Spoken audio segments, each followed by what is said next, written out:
My father-in-law said I'd be nothing without his money and connections. So, I built my own career from scratch, bought his failing company, and fired him on the first day. Now he's blowing up my phone. What would Emma say if she found out what you did to me? I texted back, she's the one who suggested it. 5 years ago, I thought I had it all figured out. Fresh out of college with an MBA, married to the love of my life Emma, and working at her father's prestigious marketing firm, Richardson & Associates. What could go wrong? Everything, as it turned out. It started during our first Thanksgiving as a married couple. Emma and I had been together since college, and I genuinely loved her family. Her mother, Patricia, was warm and welcoming, always making sure I felt included. Her younger brother Jake treated me like the big brother he never had. But her father, Richard Richardson, yes, that was actually his name, was a different story entirely. Richard was old money, the kind of guy who wore his wealth like a badge of honor and never let anyone forget where they came from. He'd built Richardson & Associates from the ground up in the 1980s, turning it into one of the most respected marketing firms in the city. When Emma and I got engaged, he offered me a position at his company, which seemed like a generous gesture at the time. "You'll start in account management," he'd said, shaking my hand with that firm grip he was so proud of. "Work your way up. I believe in earning your place." I was grateful. Really, I was. The starting salary was decent, and I figured I'd prove myself quickly. I had good ideas, a solid work ethic, and I genuinely cared about the clients. What I didn't realize was that Richard had no intention of ever seeing me as anything more than his daughter's husband who happened to work for him. That Thanksgiving, after a few too many glasses of wine, Richard's true feelings came out. Emma was in the kitchen helping her mother with dessert, and Jake had stepped outside to take a call. It was just Richard and me in his study, surrounded by his awards and photos with various politicians and celebrities. "You know, Michael," he said, swirling his brandy, "I've been thinking about your future at the company." I perked up, thinking this might be about the promotion I'd been hoping for. I'd been working there for 6 months, had landed 2 major clients, and my team consistently exceeded their targets. "I appreciate everything you've done for me, Richard. The opportunity, the mentorship." He held up a hand, cutting me off. "Let me stop you right there. You seem to think you've accomplished something on your own merit," he laughed, but there was no warmth in it. "Son, everything you have, everything you've achieved, is because of me. The job, the clients who trust you, the respect you think you've earned, it's all because you're married to my daughter and you work for my company." I felt my stomach drop, but I tried to keep my voice steady. "I think my results speak for themselves." "Your results?" Richard stood up, towering over me. He was a big man, probably played football in college, and he used his size to intimidate. "You landed the Morrison account because I called in a favor. The Henderson Project? That came through Patricia's charity connections. Without my name, my network, my money behind you, you'd be nothing. Just another MBA working for some mid-tier company, struggling to make ends meet." The words hit like a physical blow. I'd worked so hard, stayed late countless nights, genuinely cared about those clients and their success. To hear it all dismissed as charity, as handouts I didn't deserve, was devastating. "I don't think that's fair." "Fair?" Richard's voice rose slightly. "You want to know what's fair? Fair is acknowledging that you married up, way up, and that your entire future depends on staying in my good graces. You'll never be more than Emma's husband who works for her daddy's company. And if you ever forget that, if you ever think you can make it on your own, I'll remind you exactly how wrong you are." I sat there, stunned into silence. This was my wife's father, the man I'd hoped to build a relationship with, telling me that everything I'd worked for was meaningless. "Now," Richard continued, settling back into his chair, "I'm not saying this to be cruel. I'm saying it because I want you to understand your place. You're family now, and I take care of family. But don't mistake my generosity for weakness, and don't ever think you could survive without it." Emma walked in at that moment with coffee and her mother's famous apple pie. She immediately sensed the tension in the air. "Everything okay in here?" she asked, looking between her father and me. "Just having a little man-to-man chat," Richard said, his demeanor completely transformed. He was all smiles now, the loving father and generous father-in-law. "Isn't that right, Michael?" I managed to nod and mumble something agreeable, but inside, I was reeling. Emma squeezed my shoulder, and I could tell she knew something was wrong, but I couldn't bring myself to tell her what her father had just said. Not yet. The ride home was quiet. Emma kept glancing at me, clearly wanting to ask what happened, but I stared out the window, replaying Richard's words over and over. "You'd be nothing without my money and connections." That night, lying in bed, Emma finally confronted me. "What did my father say to you?" I'd never been good at lying to Emma. We'd built our relationship on honesty and trust. So I told her everything, word for word, watching as her expression shifted from confusion to anger to something I'd never seen before, cold determination. "He said that?" she whispered. I don't want to cause problems with your family." "My family?" She sat up in bed. "Michael, you are my family. We're married." What he said was disgusting and wrong, and I'm going to tell him exactly what I think about it. "Please don't. It'll just make things worse." Emma was quiet for a long moment. Then she turned to me with fire in her eyes. You know what? He's wrong. Dead wrong. And I think you should prove it. What do you mean? I mean quit. Leave Richardson and Associates and build something of your own. Show him exactly what you're capable of without his precious money and connections. I stared at her. That's crazy. I can't just quit my job. We have a mortgage, student loans. I make good money at the nonprofit. We'll figure it out. Michael, I've seen what you can do. I've watched you work with those clients, seen how much they respect and trust you. My father is wrong about you, and deep down, he knows it. That's why he felt the need to tear you down. The idea was terrifying and exhilarating at the same time. Start my own company? Compete with Richardson and Associates? It seemed impossible. But Emma believed in me. And maybe, just maybe, she was right. 2 weeks later, I walked into Richard's office and handed him my resignation letter. He barely looked up from his computer. Finally coming to your senses? He asked. Realized you bit off more than you could chew? Actually, I'm starting my own company. That got his attention. He looked up, his expression shifting from dismissive to amused. Your own company? Michael, you're going to fall flat on your face. I give you 6 months before you come crawling back, begging for your old job. We'll see, I said simply. As I turned to leave, Richard called after me. Don't think you can poach any of our clients. I have non-compete agreements, confidentiality clauses. You try anything, and I'll bury you in legal fees. I'd expected this. I'd already had a lawyer review my employment contract. The non-compete was narrowly written and only applied to direct competitors in the same market space. But I wasn't planning to compete directly anyway. I had something else in mind. Emma was waiting in the parking garage when I came down. How did it go? About as well as expected. He thinks I'll fail spectacularly. Emma grinned. Then let's prove him wrong. Starting Hartwell Consulting, I used my middle name to avoid any association with Emma's maiden name, was the hardest thing I'd ever done. Emma was right about her salary covering our basic expenses, but starting a business meant long days, longer nights, and a lot of rejection. I decided to focus on small to medium-sized businesses that couldn't afford the premium prices of firms like Richardson and Associates. My overhead was minimal. I worked from our spare bedroom initially, which meant I could offer competitive rates while still providing personalized service. The first 6 months were brutal. I landed a few small clients, mostly through networking events and cold calling, but nothing that could sustain a real business. Richard's words echoed in my head during the dark moments. You'd be nothing without my money and connections. Emma never wavered in her support. She'd bring me coffee during late-night strategy sessions, celebrate small victories with me, and talk me through the inevitable rejections and setbacks. When I landed my first significant client, a regional restaurant chain looking to rebrand, she insisted we go out to dinner to celebrate. This is just the beginning, she said, raising her glass of wine. I can feel it. She was right. Word of mouth started to spread. The restaurant chain was thrilled with their new campaign, and they referred me to other businesses in their network. I hired my first employee, then my second. By the end of year 1, I had a small team working out of a rented office space. Year 2 was when things really took off. I landed a major contract with a tech startup that was preparing for an IPO. Their campaign was innovative, successful, and got noticed by industry publications. Suddenly, Hartwell Consulting was being mentioned in the same breath as much larger, more established firms, including Richardson and Associates. Emma would occasionally update me on her father's business. It wasn't going well. Several long-term clients had left, citing lack of innovation and overpricing. Richard had always relied on his reputation and established relationships, but the industry was changing rapidly, and younger, more agile firms were eating into his market share. He's been talking about retirement more, Emma mentioned during dinner one evening. Mom says he's stressed about the company's future. I felt a flicker of sympathy for the man, despite everything he'd put me through. Richardson and Associates had been his life's work. Maybe he should consider selling, I suggested. Emma gave me a curious look. Would you be interested? The idea hadn't occurred to me, but once she planted the seed, I couldn't stop thinking about it. Acquiring Richardson and Associates would be the ultimate validation, proof that I could succeed not just in spite of Richard's dismissal, but beyond it. I started doing research. Richardson and Associates was still a respected name in the industry, but their financials were concerning. They were losing money, had too much overhead, and were hemorrhaging clients. The company was valuable primarily for its brand recognition and existing client contracts, exactly the kind of acquisition that could accelerate Hartwell Consulting's growth. It took 6 months of careful maneuvering, but I managed to arrange a private meeting with Richardson and Associates board of directors.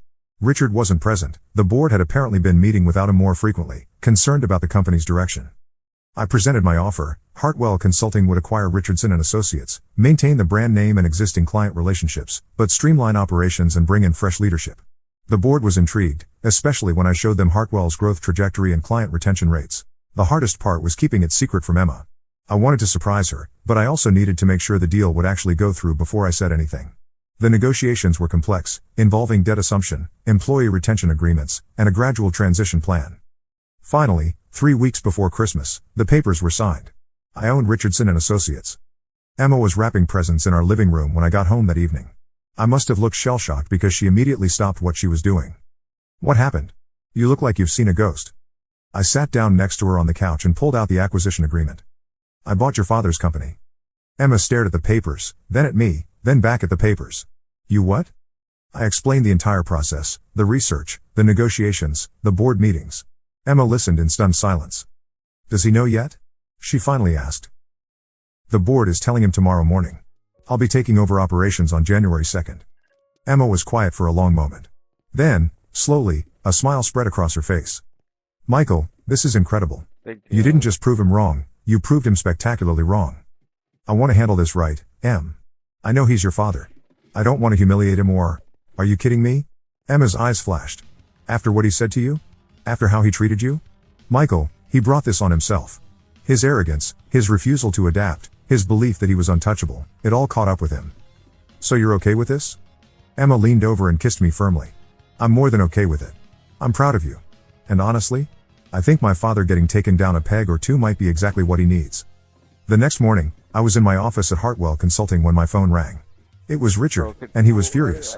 "What the hell did you do?" he shouted into the phone. "Good morning, Richard. I assumed the board filled you in on the acquisition. You can't do this. I built that company from nothing. And now you can retire comfortably, knowing it's in good hands. The board has agreed to keep you on as a consultant if you're interested." "Consultant? You little bastard, I'll fight this. I'll tie you up in court for years." "Richard, the sale is final. The board voted unanimously. Your own board, the people you trusted to help run the company, decided this was the best path forward." The line went quiet for a moment. Then Richard's voice came back, quieter but filled with venom. "You think you've won something here? You think this proves anything? You're still nothing, Michael. You're still just the man who married my daughter and got lucky. I guess we'll see about that." I hung up and immediately called my lawyer to make sure Richard couldn't cause any legal problems. The acquisition was ironclad, but I wanted to be prepared for anything. January 2nd was one of the most surreal days of my life. I walked into the Richardson and Associates offices, the same building where I'd worked 5 years earlier, where Richard had first offered me that job that came with so many strings attached. The staff was understandably nervous about the transition. Most of them had worked there for years, some since the company's early days. I called an all-hands meeting to address their concerns. "I know this is a big change," I began, standing in the same conference room where Richard used to hold his weekly strategy meetings. "But I want to assure everyone that our goal is to maintain the excellent reputation Richardson and Associates has built while positioning the company for future growth." I outlined my plans, updating their technology systems, investing in employee training, and implementing the client-focused approach that had made Hartwell Consulting successful. Most importantly, I announced that no one would be losing their jobs due to the acquisition. The relief in the room was palpable. These were good people who'd been worried about their futures, and I genuinely wanted them to succeed. After the meeting, I made my way to Richard's office, my office now, I supposed.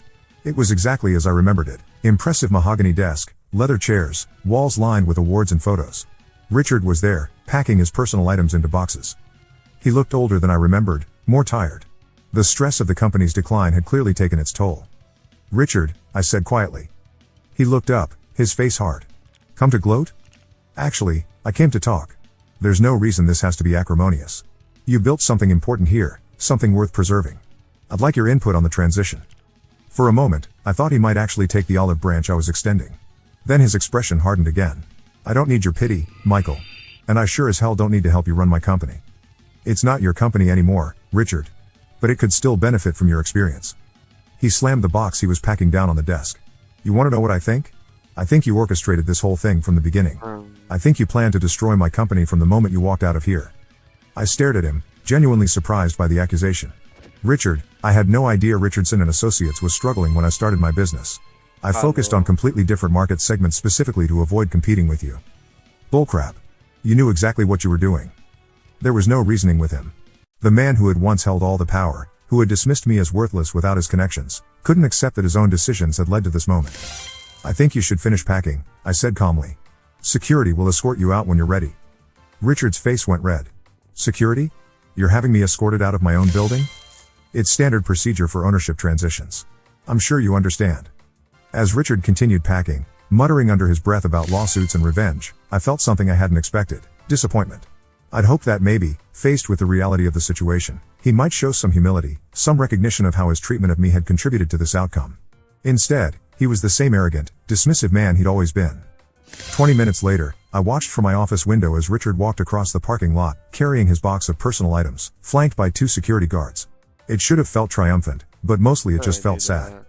That evening, Emma and I went out to dinner to celebrate. She kept asking for details about the day, particularly about my interaction with her father. "How did he take it?" she asked. "About as well as you'd expect. He's convinced I planned this from the beginning as some kind of elaborate revenge scheme." Emma shook her head. "That's so typical of him. He can't accept that his own arrogance led to this. I did offer to keep him on as a consultant. And? He wasn't interested. Called me names, threatened lawsuits, the usual." Emma reached across the table and took my hand. "I'm sorry, Michael. I know you were hoping he might handle this with some grace. It's fine. Honestly, it's probably better this way. Clean break, fresh start." We were quiet for a moment, then Emma smiled mischievously. "You know what the best part of this is?" "What?" "He was wrong. Completely, utterly wrong. You didn't need his money or his connections. You built something better than what he had, and you did it entirely on your own merit." She was right. The success of Hartwell Consulting, the acquisition of Richardson & Associates, none of it had been handed to me. I'd earned every client, every contract, every milestone through hard work and genuine value creation. The integration of the 2 companies went smoother than I'd anticipated. The Richardson & Associates staff were professional and committed, once they understood that I wasn't planning to gut the company. Within 3 months, we'd implemented new systems, launched several innovative campaigns, and started winning back some of the clients who'd left during the company's decline. Richard, meanwhile, seemed to be struggling with retirement.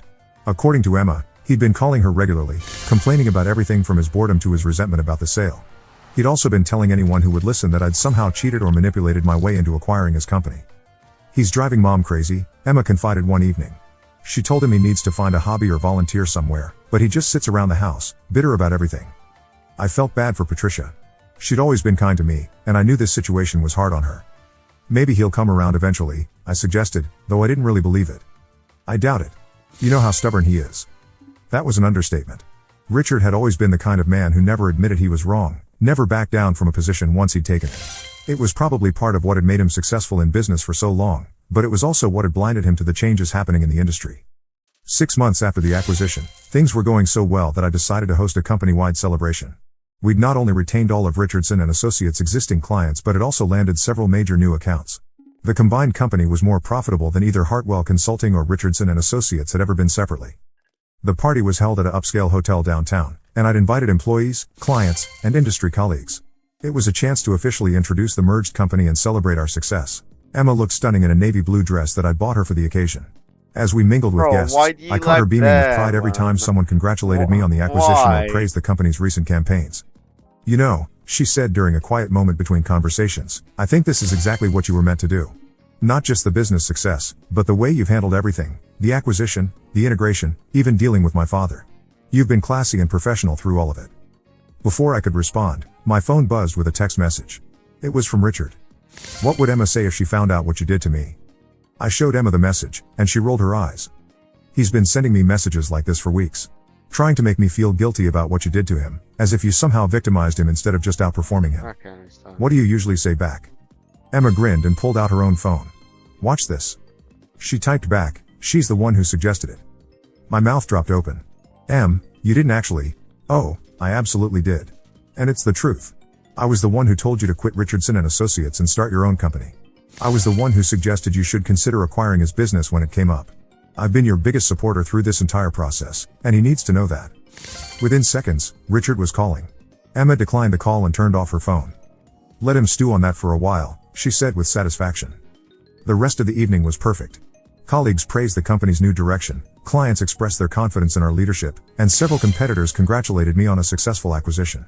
It was everything I'd worked for since that humiliating conversation in Richard's study 5 years earlier. As Emma and I danced to the final song of the evening, she looked up at me with tears in her eyes. "I'm so proud of you," she whispered. "Not just for the business success, but for who you've become through all of this. You could have been bitter and vengeful, but instead you've been honorable and professional. You've proved that you're twice the man my father ever was." Looking back now, I realized that Richard did me a favor that Thanksgiving night. His cruelty and dismissiveness ignited something in me that might have remained dormant if he'd simply been a supportive father-in-law.